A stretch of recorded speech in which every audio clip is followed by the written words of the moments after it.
Party ముఖ్య నేతలతో మంత్రి పొన్నం ప్రభాకర్ జూమ్ మీటింగ్ నిర్వహించారు. ఆర్టీసీ కార్మికుల చిరకాల స్వప్నాలను నెరవేరుస్తూ ప్రభుత్వం తీసుకున్న చారిత్రాత్మక నిర్ణయాల నేపథ్యంలో రాష్ట్ర వ్యాప్తంగా ఆర్టీసీ కార్మికులతో కలిసి పండుగ వాతావరణంలో సంబరాలు నిర్వహించాలని డీసీసీ అధ్యక్షులు, ఎంపీలు, ఎమ్మెల్యేలు, ఎమ్మెల్సీలు, కార్పొరేషన్ చైర్మన్లకు పిలుపునిచ్చారు. క్షేత్రస్థాయిలో పార్టీ క్యాడర్ మొత్తం ఇన్వాల్వ్ అయి ఆర్టీసీ డిపోల వద్ద కార్మికులతో కలిసి ఈ విజయాలను సెలబ్రేట్ చేసుకోవాలని మంత్రి పొన్నం ప్రభాకర్ సూచించారు.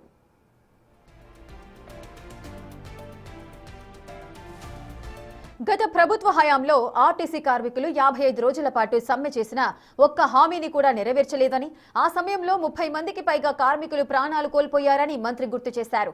కానీ తమ ప్రభుత్వం కేవలం 2 రోజుల్లోనే సమస్యలను పరిష్కరించి కార్మికుల పట్ల తమకున్న చిత్తశుద్ధిని చాటుకుందని ఆయన అన్నారు.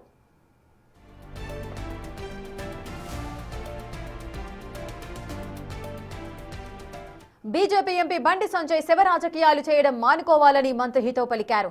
సమ్మె సమయంలో బీజేపీ, బీఆర్ఎస్ పార్టీలు వ్యవహరించిన తీరు ఏమాత్రం సరైంది కాదని ఆయన విమర్శించారు. ప్రభుత్వం కార్మికుల సంక్షేమం కోసం పాటుపడుతుంటే ప్రతిపక్షాలు అనవసర రాద్ధాంతం చేస్తున్నాయని మండిపడ్డారు.